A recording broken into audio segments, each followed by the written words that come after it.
guys adjusting to be able to be prepared for this upcoming series? Well, we're trying to keep things in perspective, knowing that if you look at the last week or so of our season, so we start with a Saturday, Sunday series up in Northern Michigan.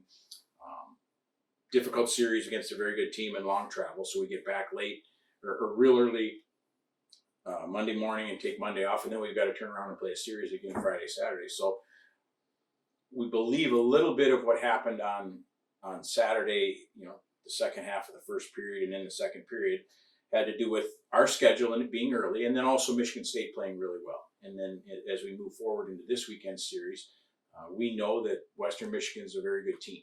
So we've played a very good team in Northern Michigan, a very good team in Michigan State, and now we play our third very good team in a row, and we've got to be ready to go. Lawson is a difficult place to play, and Western Michigan's going to be excited to play and ready to go early. So what we're trying to do is not overreact to a bad outing or a bad second period. Try to take the positive, try to teach, and make sure we're as prepared as we can going up to Lawson on Friday. And Zach Rose, of course, getting named goaltender of the week this past weekend, as well as getting time with his career saves with 39 on Friday night. Just kind of how does that feel for the team mentality? Yeah, well, again, the team feels really comfortable with both our goalies in the net, and in reference to Zach, it was fun to see him play as well as he did on Friday up at East Lansing, and so he did a really good job, and then he got thrown into a difficult situation on Saturday when Christian got hurt. But really good to see Zach rewarded for his effort on the weekend.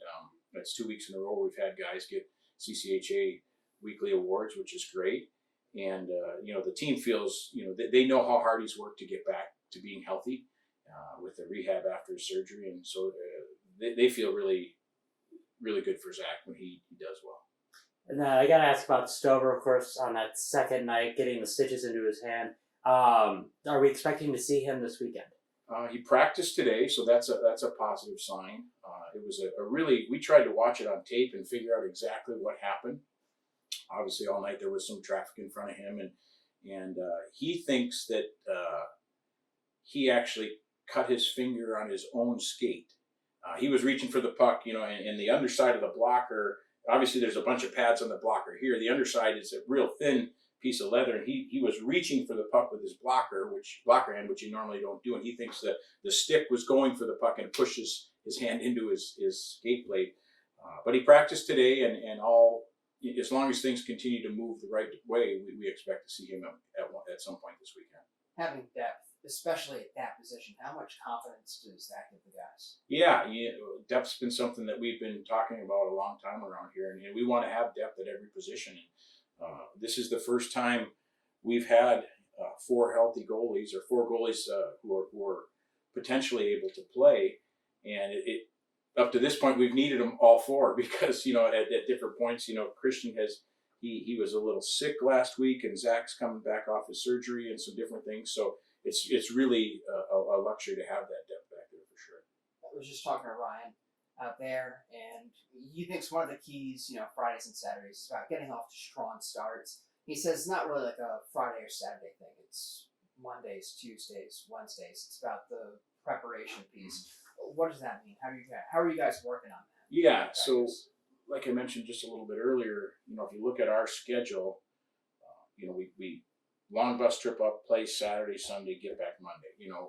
We can only worry about our schedule and control our schedule, but sometimes you're playing teams that haven't had the same travel schedule or game schedule you have, especially early when there's exhibition games and off weekends and things like that. So what Ryan's talking about is making sure that, Monday, Tuesday, Wednesday, you're doing the right things during the week to get enough sleep and rehydrate and fuel your body properly, so you give yourself the best opportunity to be at your best on the weekend, even though it's hard sometimes early in the year when there are short weeks in the turnaround. So we're trying to be as aware of those types of scenarios as we can, but you do have to practice, and you do have to go to school, and you do have to do a lot of different things that take a bunch of your time up. When you have a guy who gets off to a strong start like that, does that lift everybody else on his line? Yeah, Ryan's been really good. He's a guy who is really diligent and works really hard, and so for us, we've Saturday was probably our least consistent effort from start to finish, but it's the first time we scored the first goal of the game, which a lot of times if you can do that, that gives you a little momentum, especially at home with the great crowd we have. But getting off to good starts is always a better way to go about it than the alternative. And so whether it's individually like Ryan or Zach or Christian or other guys or collectively as a team, getting off to a good start certainly puts you in a better place. The shot count being a little uneven this past weekend, what are you guys doing to improve on that zone entry and blue line management?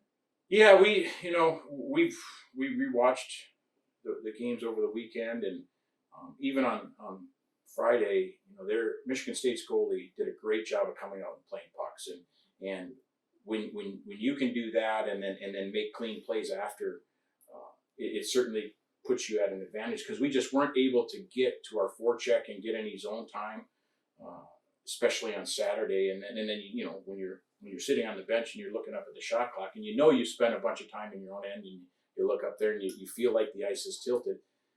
What we've got to focus on is that next play mentality and trying to they go hand in hand. So when you spend a bunch of your shifts in your own end and then you do get it, you don't really have any energy left to go the other way and get it in and get forechecking or get up the ice with any speed or any momentum, and now you can't play in their end. So it's kind of a vicious cycle. You go in, you defend, we make a save, we get it out. We don't get it into a spot where we can go forecheck and have any sustained pressure. Then it comes back and you're doing the same thing over and over. And that seemed like what the second period was. So ideally we want to obviously improve on that. And there's a bunch of different factors that go into it. And Ryan O'Hara, he's already doing great with 4 goals this season. What have you seen other than stats that has improved since his freshman year? Ryan's a real diligent worker. He had a really good plan. His end of the year meeting last year, he talked about wanting to do certain things, and that's just how Ryan is wired. He went home, and we had no question that Ryan would go home and have a really good summer, which is what he did, and he came back ready to go, and he had goals. He wanted to be in this role that he's in right now, being a guy that can be counted on and contributing to the offense. So it's really his hard work and preparation that has put him in a spot, and he's taking advantage of his opportunities. And just my last question, Western Michigan, from what you've seen and what you know, what kind of hockey do you think they play? They're a really well coached team. They're coming off of a Frozen Four, so they're a team that their standards and expectations are high. They had a lot of success last year.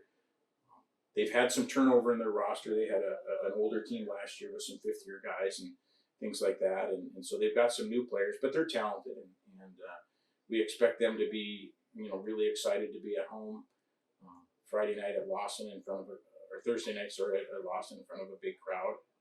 They they play fast. They've got skill.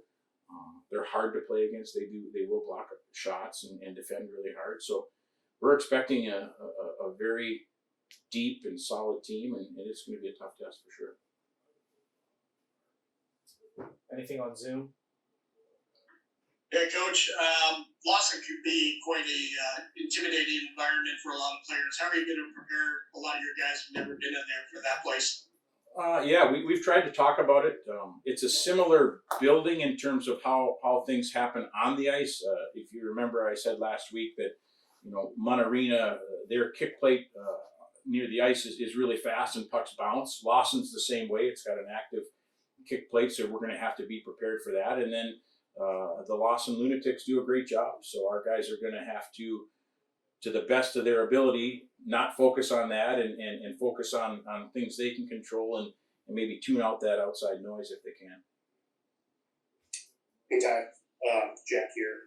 Just, you talked about having a weird week, like weird schedule with Sunday to Friday, and then this week you had Thursday, so you're still not maybe into the normal week, Friday, Saturday groove. Do you think that'll help you guys, hurt you guys? Like, what do you think about how you prepare for sort of these weird weeks at the beginning of the season when you're not all the way 100% probably at your normal levels, I guess? Yeah, we've talked about it. We've tried to just stress to our guys that we understand this isn't. We have not had a typical Sunday off, Monday, Tuesday, Wednesday. We haven't had that yet since we've got into our official full season.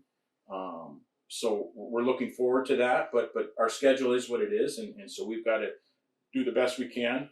trying to be aware of giving them enough rest and not pushing too hard in practice to make sure that they do have gas in the tank for the weekend when they play games. But it's just, if we can get through this weekend in terms of the schedule, not the opponents or games or anything like that, just get through this weekend in terms of the schedule, and next week things should get back to normal in terms of our normal Monday to Friday routine. And then from there on, the rest of the way, it seems pretty normal. So we're just trying to worry about what we can worry about each day and focus on the things we think we need to do in practice in order to give us a chance to be good on the weekend. Just like a real follow up to that. I know you guys went up and played Northern last week. I covered this last week too, so I apologize. But just as far as getting those CCHA games in under your belts right away, I know that's a little unusual, but how do you think that prepares you for like the rest of the season? Just having those 3 points in the bag already, it's got to feel pretty good. Yeah, from as far as the experience perspective, playing 2 real games that first opening weekend allows you to put guys into situations that are difficult and get valuable experience. On one side of it, you look at, okay, so we went to Northern and played 2 real games, and Michigan State played an exhibition game. So were they more fresh because they just played the one? Did we get valuable experience because we played real games that counted? I think it's a little bit of both. And then in regards to the CCHA, Northern Michigan's a team that believes they're going to be in the hunt all the way to the end of the year, and a team that has the potential. They think they're a team that has the potential to be right there at the end in terms of the regular season championship. And ironically enough, we played the very, very opening weekend of the year, and we play them on the very last weekend of the year. So there's a lot of hockey that's going to be played. But for us to go up there with 6 points on the line and get 4 out of the 6 was a very positive way to start the CCHA season.